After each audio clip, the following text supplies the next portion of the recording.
Hello friend, welcome to my study YouTube channel. Friend, यह video Indian history यानी इतिहास और इंडियन पॉलिटिक्स का वीडियो है।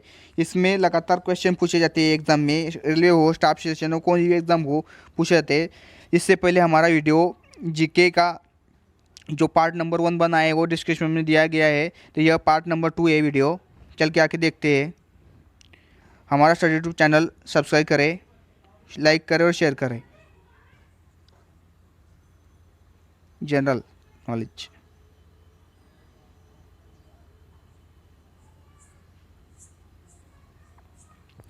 क्वेश्चन नंबर 1, महावीर का जन्म कब हुआ था?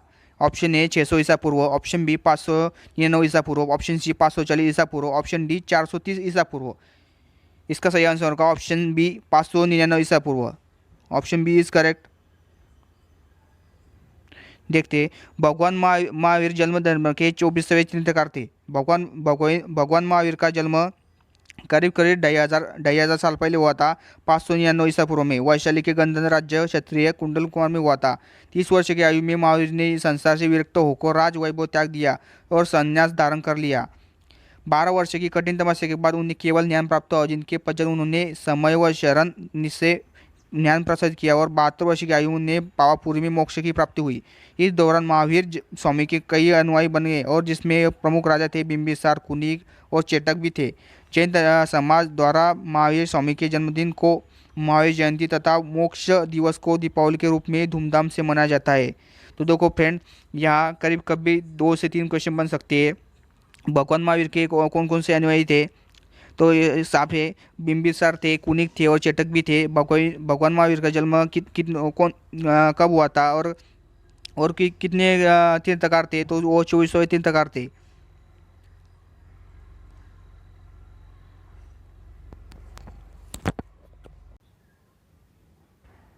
क्वेश्चन नंबर 2, भगवान बुद्ध के पुत्र का नाम क्या था? Option A Rahul, option B Ashok, option C Putul, option D Harsh. इसका सही आंसर होगा option A Rahul.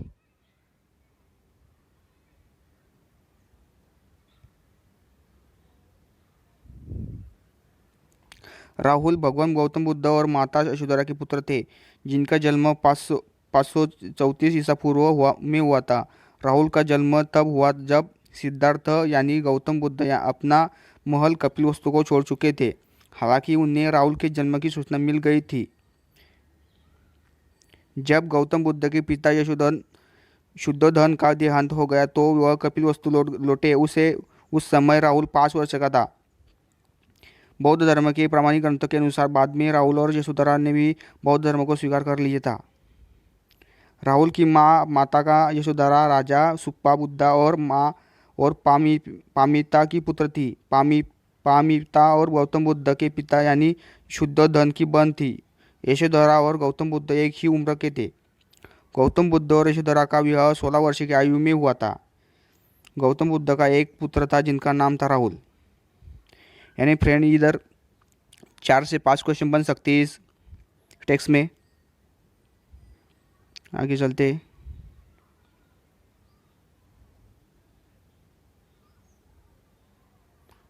Question number 3, पुराणों की कुल संख्या कितनी है? Option A 10, option B 12, option C 18, option D 20। इसका सही आंसर होगा ऑप्शन सी 18। ये देखो पुराणों की संख्या।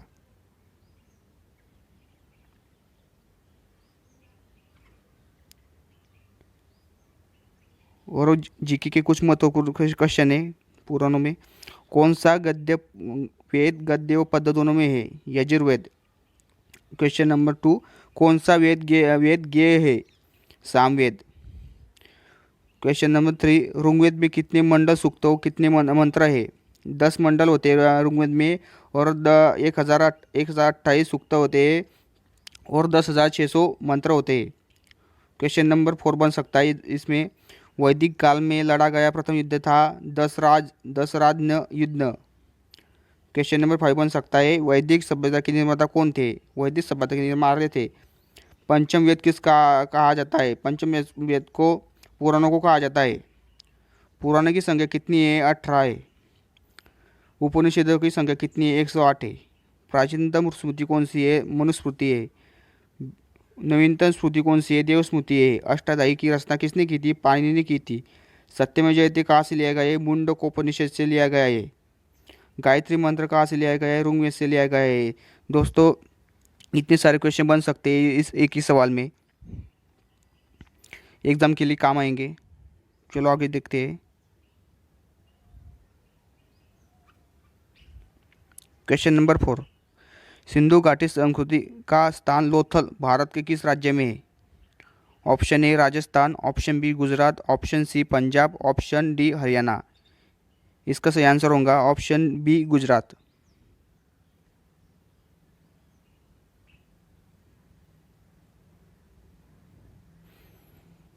लोथल गुजरात प्राचीन सिंधु घाटी सभ्यता के शहर में से एक है।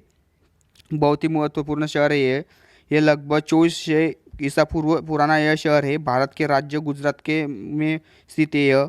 उसकी खोज सन 1954 में हुई थी। ये देखो, इंडस वैली सिविलाइजेशन, ये देख सकते हैं आप। गुजरात है, पाकिस्तान का भाग है आधा, आधा राजस्थान है और पंजाब का भाग है। इधर है लोथल, लोथल स्थान गुजरात। ये देखो लोथल गुजरात में।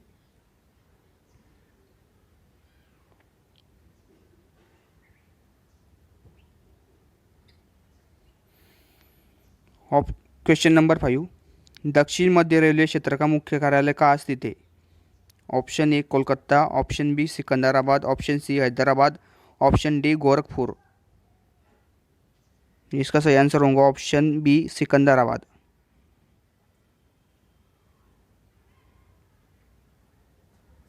देखो, नाम दक्षिण रेलवे, स्थापना कब हुई थी दक्षिण मध्य रेलवे की?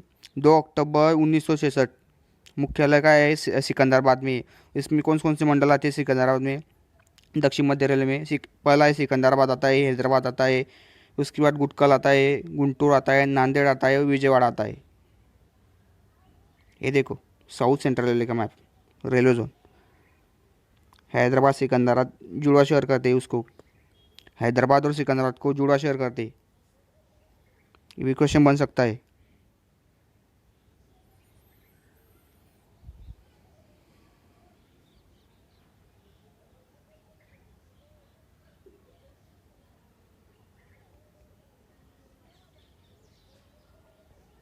क्वेश्चन नंबर 6, निम्नलिखित में से कौन सा प्रत्यक्ष कर नहीं है, यानी अप्रत्यक्ष कर कौन सा है इसमें?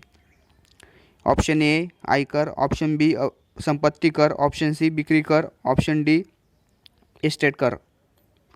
इनमें से ऑप्शन ए इज करेक्ट, आयकर। आयकर यानी आयकर प्रत्यक्ष कर है, बाकी के option B and C and D अप्रत्यक्ष कर है। तो ऑप्शन ए इज करेक्ट।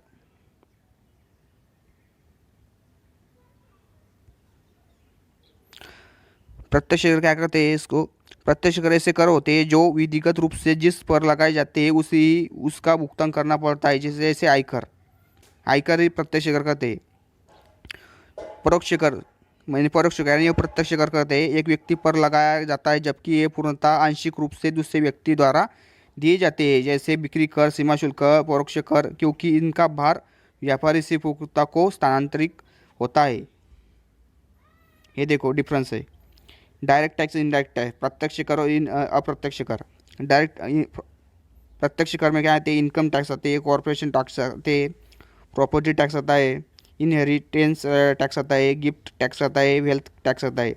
और अप्रत्यक्ष टैक्स में क्या आता है? Custom duty, excise duty, service tax, sales tax, VAT.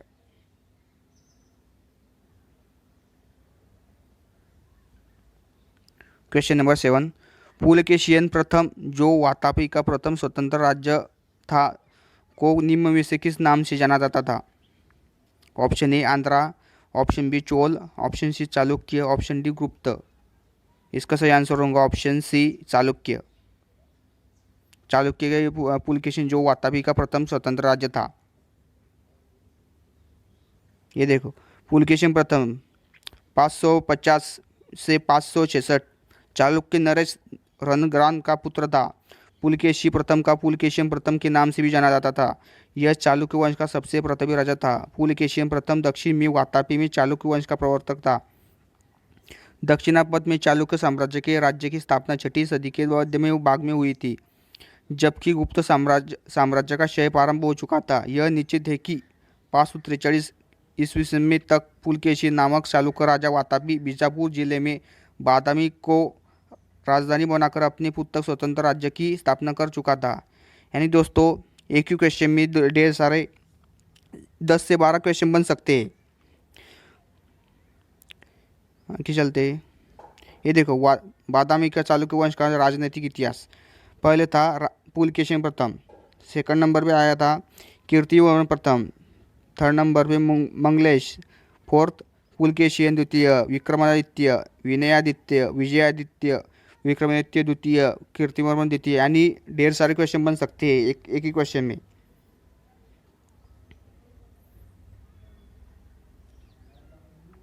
Question number 8, Malwa, Gujarat और महाराष्ट्र को जीतने वाला प्रथम राजा कौन था? Option A Samudragupta, option B Skandagupta, option C Harshavardhana, option D Chandragupta Maurya. इसका सही आंसर होगा option D Chandragupta Maurya.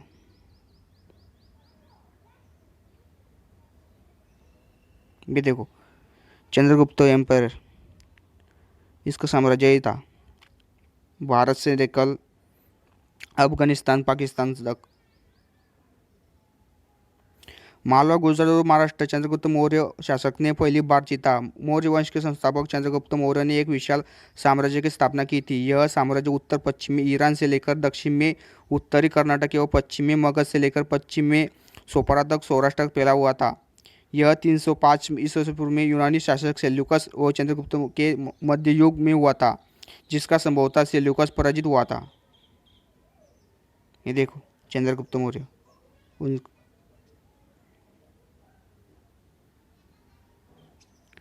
Question number 9, Jain श्रद्धा के अनुसार 23वें तीर्थंकर कौन थे?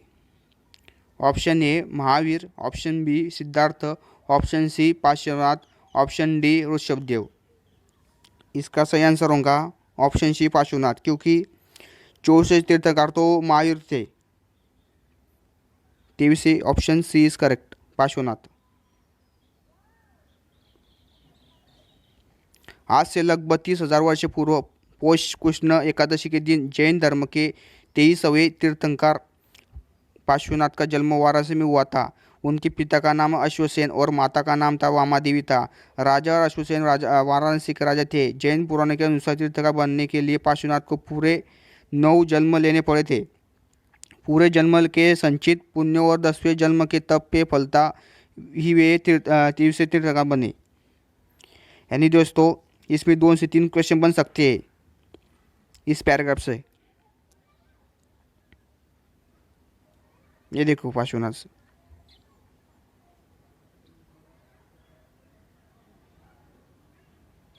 क्वेश्चन नंबर 10, राजतरंगिणी में कल्हण ने किस प्रदेश के इतिहास का वर्णन किया है? ऑप्शन ए दक्षिण कश्मीर, दक्षिण का, ऑप्शन बी आंध्र प्रदेश का, ऑप्शन सी कश्मीर का, ऑप्शन डी इनमें से कोई नहीं। राजतरंगिणी में कल्हण ने किस प्रदेश का वर्णन किया था? इसका सही आंसर होगा ऑप्शन सी कश्मीर का।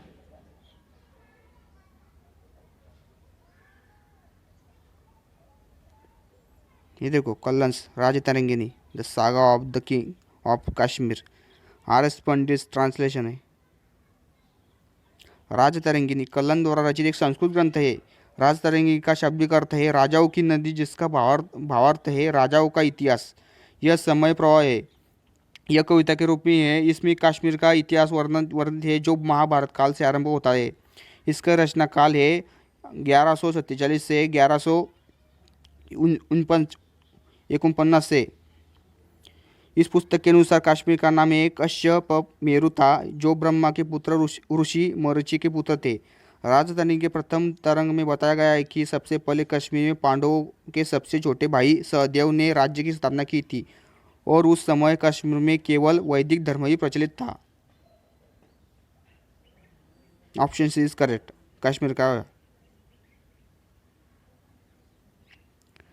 क्वेश्चन नंबर 11, प्रख्यात वाहमाना शासक पृथ्वीराज तृतीय उसने अफगान शासक को सन डैश डैश में हराया था। ऑप्शन ए 1191 में, ऑप्शन बी 1142 में, ऑप्शन सी 1210 में, ऑप्शन डी 1199 में। इसका सही आंसर होगा ऑप्शन ए 1191 में। Option A is correct. देखो पृथ्वीराज तृतीय 1168 1192। एक चौहान था जिसे बाद में चौहान शासक के रूप में जाना जाता था। उसने दिल्ली और अजमेर के आसपास के क्षेत्रों पर शासन किया।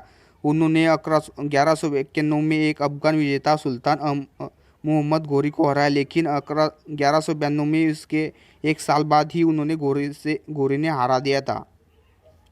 1191 का ताराइन का प्रथम युद्ध कधी आहे और 1192 का ताराइन का द्वितीय युद्ध कधी आहे? ये देखो ताराइन का प्रथम युद्ध पृथ्वीराज चौहान मोहम्मद घोरी।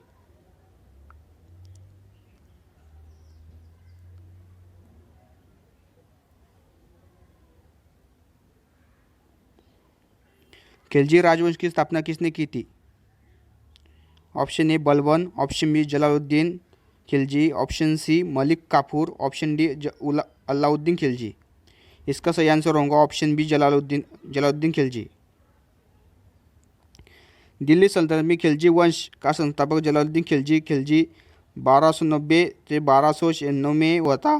सैनिक के रूप में अपना जीवन प्रारंभ किया था। दिल्ली सल्तनत में खिलजी वंश का संस्थापक था जलालुद्दीन खिलजी। 1290 से 1296 सैनिक के रूप में अपना जीवन प्रारंभ किया था। ये देखो इसके कुल 3 शासक हुए थे। पहला था जलालुद्दीन खिलजी, वह खिलजी वंश का शासक था। दूसरा था अलाउद्दीन खिलजी। तीसरा था शिहाबुद्दीन उमर खिलजी। चौथा कुतुबुद्दीन मुबारक खिलजी। पांचवा गयासुद्दीन खिलजी। ये देखो खिलजी जलालुद्दीन खिलजी। खिलजी वंश का शासक ये देखो अफगानिस्तान, पाकिस्तान, भारत से लेकर था और बांग्लादेश का भी था।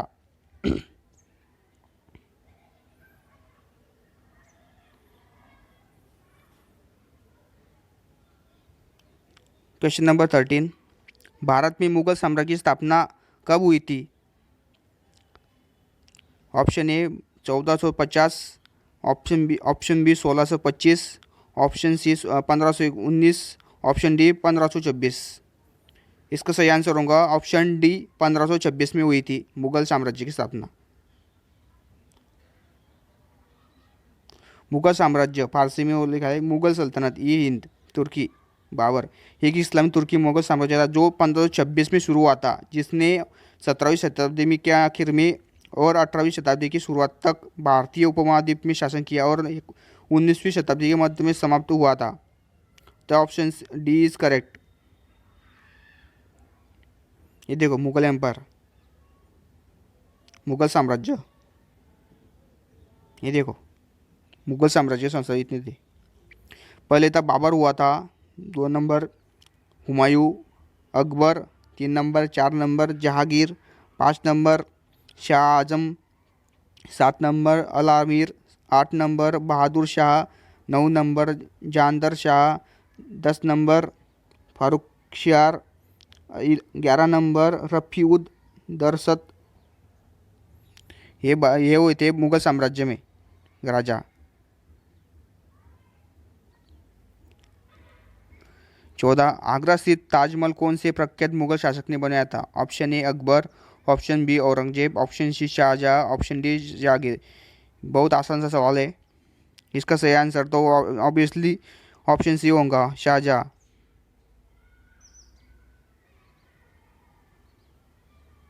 ताजमहल भारतीय नगर आगरा में यह यमुना नदी के तट पर है। यह हाथी दांत सफ़ेद संगमरमर का मकबरा है। इससे 1632 में मुगल सम्राट शाहजहाँ ने इसका कार्यकाल दिया है। 1628 से 1658 तक शासन किया था। द्वारा अपना पसंदीदा पत्नी मुमताज़ महल के मकबरे के लिए शुरू किया था?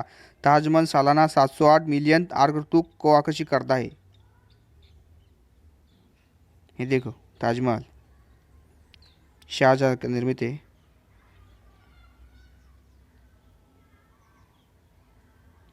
क्वेश्चन नंबर 15, दक्षिणी मंदिरों का प्रवेश द्वार है, उसे क्या कहते हैं? ऑप्शन ए गोला, ऑप्शन बी भोला, ऑप्शन सी डोला, ऑप्शन डी गोपुरम। इसका सही आंसर होगा option D is correct.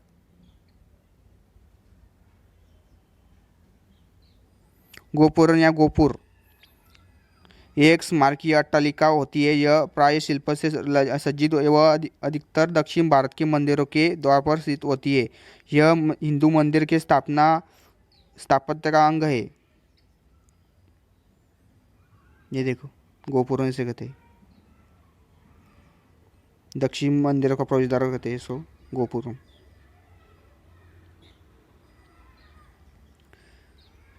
Question number 16, गुलाम वंश का समय क्या था? ऑप्शन ए 1206 से 1290, ऑप्शन बी 1290 से 1320, ऑप्शन सी 1320 से 1414, ऑप्शन डी 1414 से 1451। इसका सही आंसर होगा ऑप्शन बी 1290 से 1320।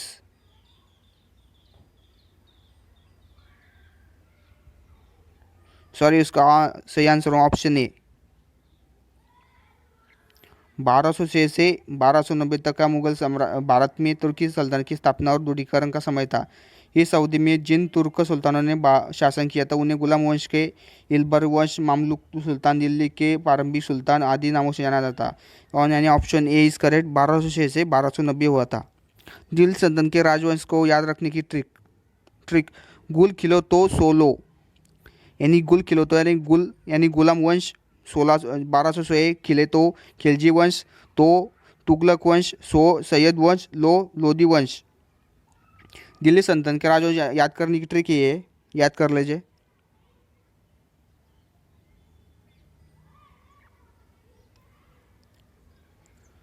क्वेश्चन नंबर 17, बॉम्बे और थाने के बीच प्रथम रेलवे लाइन कब शुरू की गई थी? ऑप्शन ए 1852 में, 1853 में, ऑप्शन बी, ऑप्शन सी 1857 में, ऑप्शन डी 1861 में। हमें तो पता है ऑप्शन बी इज करेक्ट, 1853 में शुरू हो गई थी। ये देखो, देश में पहली रेल 16 अप्रैल 1853 में मुंबई के बोरी बंदर स्टेशन, जो कि अब छत्रपति शिवाजी टर्मिनस से ठाणे के बीच चलाई गई थी। इस ट्रेन में लगभग 400 यात्रियों ने सफ़र किया था। पहले ट्रेन लगभग 34 किलोमीटर लंबी थी, सफ़र किया था। भारत में उस समय ट्रेन की शुरुआत देश की एक बड़ी उपलब्धि थी, यानी ऑप्शन बी इज करेक्ट। ये देखो, 1853 में चली थी ये ट्रेन मुंबई से ठाणे के बीच, बोरी बंदर यानी छत्रपति शिवाजी टर्मिनस आज का।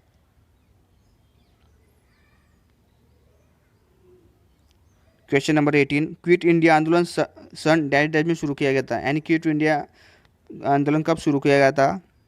Option A 1941, option B 1942, option C 1943, option D 1940। इसका सही आंसर होगा ऑप्शन बी 1942।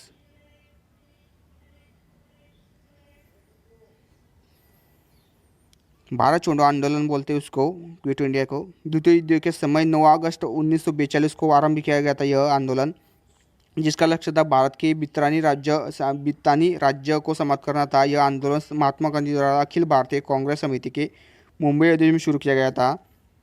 यह भारतीय स्वतंत्रता संग्राम के दौरान विश्वविख्यात काकोरी कांड के ठीक 17 साल बाद 9 अगस्त सन 1942 को जिनके आह्वान पर समूचे देश के एक साथ आरंभ किया था। यह भारत को तुरंत आज़ाद करने के लिए अंग्रेज शासन के विरुद्ध एक सविनय अवज्ञा आंदोलन था, यानी ऑप्शन बी इज करेक्ट। 1942 में शुरू हुआ था क्विट इंडिया आंदोलन। तो दोस्तों, यहाँ 3 से 4 क्वेश्चन बन सकते हैं क्विट इंडिया पर। कब शुरू किया गया था और किसने शुरू किया गया था आंदोलन? ये देखो, अगस्त क्रांति बोलते हैं उसको, एक क्वेश्चन बन सकता है। क्विट इंडिया को अगस्त क्रांति बोलते हैं। क्विट इंडिया मूवमेंट 9 अगस्त 1942। ये देखो, क्विट इंडिया मूवमेंट।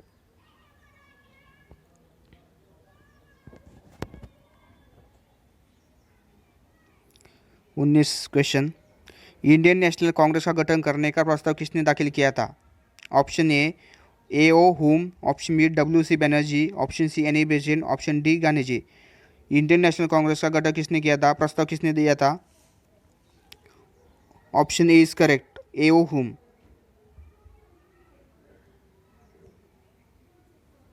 भारतीय राष्ट्रीय कांग्रेस अधिकतर कांग्रेस के नाम से प्रख्यात है। भारत के दो प्रमुख राजनीतिक दलों में एक है, जिनमें अन्य नाम भारतीय जनता पार्टी है। कांग्रेस की स्थापना ब्रिटिश राज में 28 दिसंबर 1885 में हुई थी। इसका संस्थापक था ए ओ हुम था।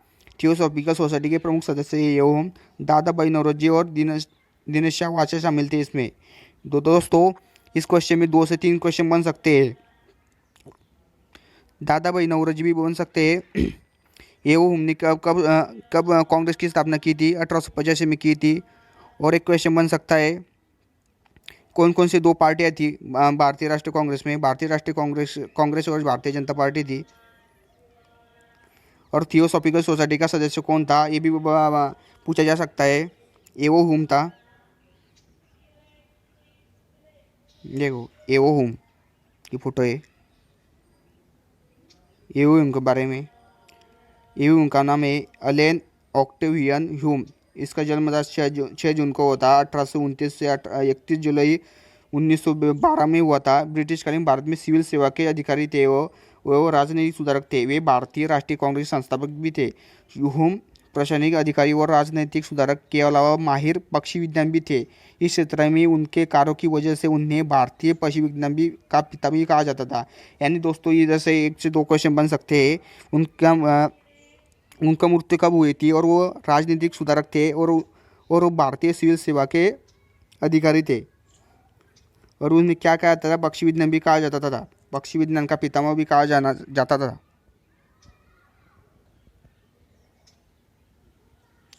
क्वेश्चन नंबर 20, निम्नलिखित में से किसके विचारों ने गांधी जी के प्रभाव डाला? क्वेश्चन नंबर 20, निम्नलिखित में से किसके विचारों ने गांधी जी के विचारों पर प्रभाव डाला? Option A Karl Marx, option B Hitler, option C Tolstoy, option D Lenin. इसका सही आंसर होगा option C is correct.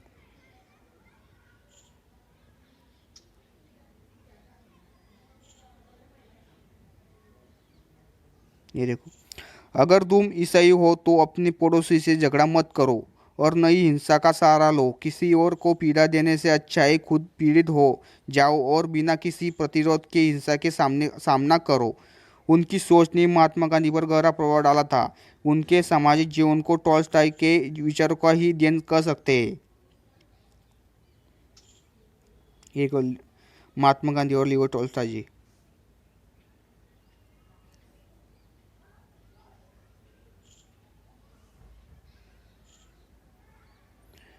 Question number 21, सन 1947 में इंडियन नेशनल कांग्रेस का प्रमुख कौन था?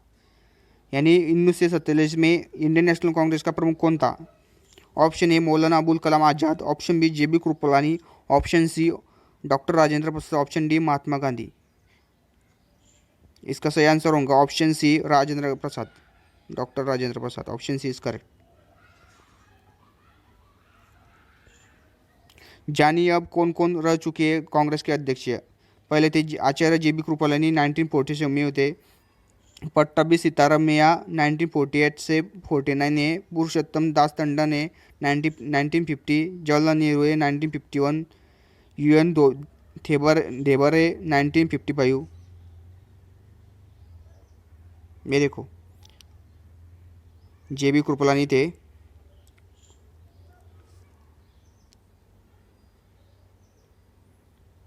कृपलानी जेवोट्राम भगवान कृपलानी 11 नवंबर 1888 में हुआ था। भारत के स्वतंत्रता संग्राम के सेनानी थे। गांधीवादी, समाजवादी, पर्यावरणवादी तथा राजनीति थे।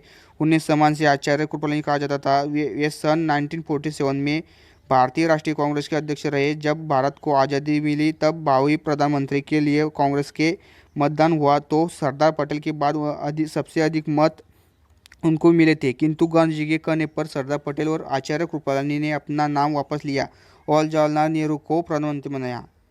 यानी सॉरी दोस्तों, हमारा option B is correct. Sorry, option C नहीं होगा, ऑप्शन बी इज करेक्ट।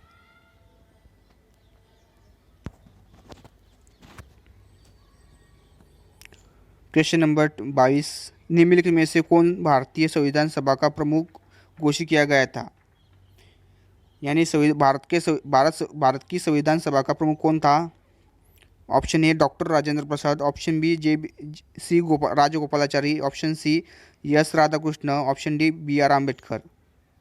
इसका सही आंसर होगा option A doctor Rajendra Prasad. हाँ, यही answer, option A doctor Rajendra प्रसाद।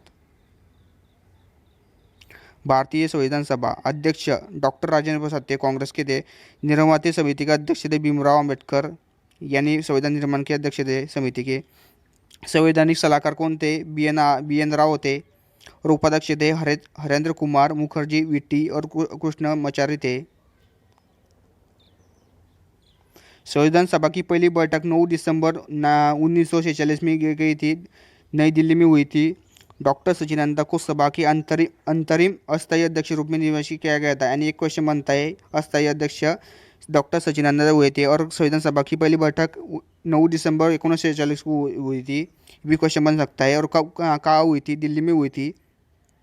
11 दिसंबर 1946 में डॉक्टर राजेंद्र प्रसाद को स्थायी अध्यक्ष परमानन किया था और एस सी मुखर्जी को संविधान सभा का उपाध्यक्ष निर्वाचित किया गया था। स्थायी और अस्थायी में दिया है। स्थायी डॉक्टर राजेंद्र प्रसाद है और अस्थायी सचिदानंद सिन्हा है अस्थायी अध्यक्ष। क्वेश्चन नंबर 23, बंगाल का कायमी समाधान परमानेंट सेटलमेंट सन 1793 में दाखिल किया। उस समय भारत का ब्रिटिश गवर्नर जनरल कौन था? Option A Lord Warren Hasting, option B Lord Cornwallis, option D Lord Wellesley, option D Lord Hastings. और इसका सही आंसर होगा option B Lord Cornwallis. Option B is correct. ये देखो, Lord Cornwallis Fort William president के governor general रह चुके हैं। वो बंगाल का गवर्नर जनरल थे। उन्होंने 1793 में बंगाल में स्थायी बंदोबस्त के रूप में एक नई राजस्व पद्धति की शुरुआत की थी। उनके समय में जिले के सभी अधिकार कलेक्टर को दिए गए थे और इसी भारतीय सिविल का जनक कहा जाता है।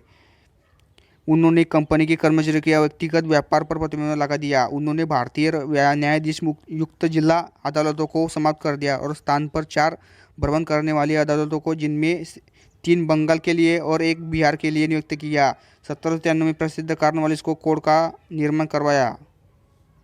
यानी फ्रेंड, इस क्वेश्चन से 5 से 6 क्वेश्चन बन सकते हैं। लॉर्ड गवर्नर जनरल रह चुके हैं और बंगाल के गवर्नर जनरल थे और स्थायी बंदोबस्त के नई राजस्व पद्धति अवलंब किया था। उनके समय वह सभी अधिकार कलेक्टर को दिए गए थे और यही भारतीय सिविल सेवा के जनक भी पाए जाते थे। इतने सारे क्वेश्चन बन सकते हैं। देखो, लॉर्ड कॉर्नवालिस।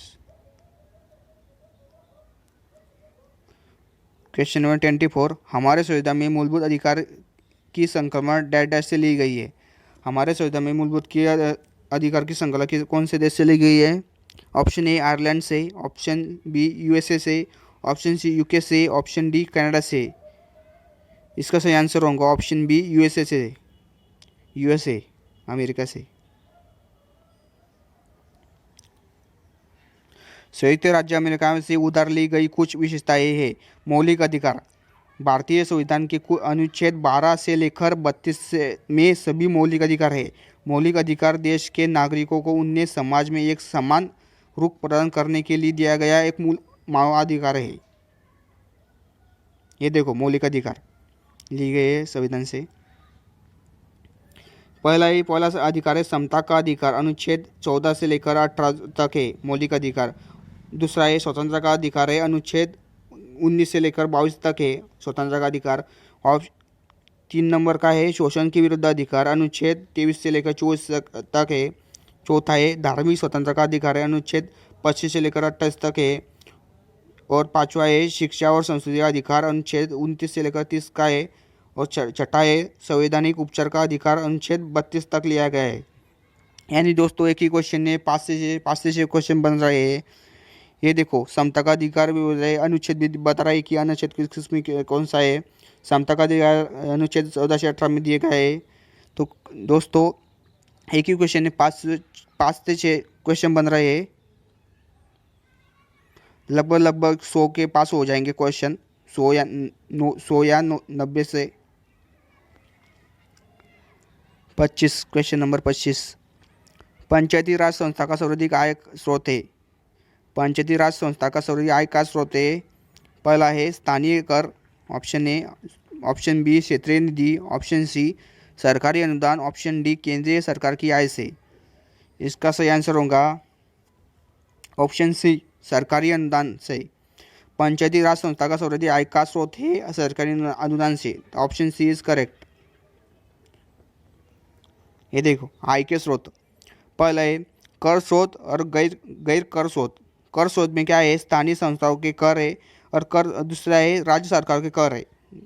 और गैर कर स्रोत में क्या है, सहायक अनुदान है, दूसरा है ऋण एवं उपादान है, और तीसरा अन्य साधन है।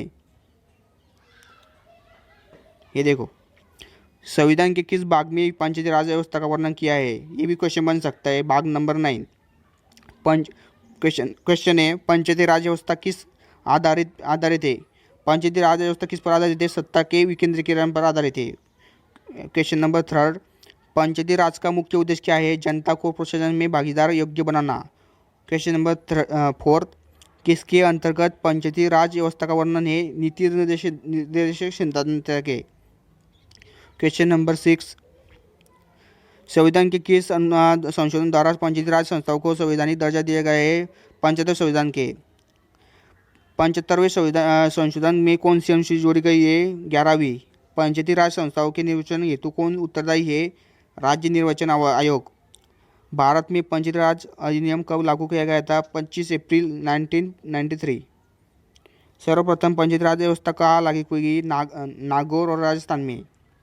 सर्वप्रथम पंचायती राज व्यवस्था राजस्थान में लागू की, नागौर जिले में। राजस्थान में पंचायती राज व्यवस्था कहाँ की गई, 1959 को। तो दोस्तों यहाँ करीब 5 से 6 7 8 क्वेश्चन बन सकते हैं। आय के स्रोत क्या है, कर स्रोत क्या है, गैर कर स्रोत है, और इसमें पंचायती राज व्यवस्था के बारे में बता दिया है, कब शुरू की थी, कब हो गई थी, इसमें बता दिया है पंचायती राज अधिनियम कब लागू किया गया था, ये सब बता दिया है, और राज्य के नीति निर्देश के बारे में बता दिया गया है।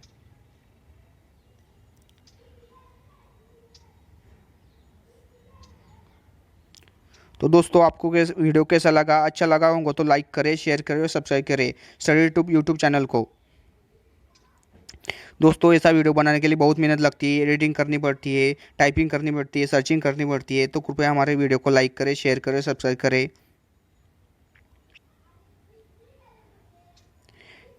ऐसे लगातार वीडियो पाने के लिए हमारे यूट्यूब चैनल को सब्सक्राइब करें।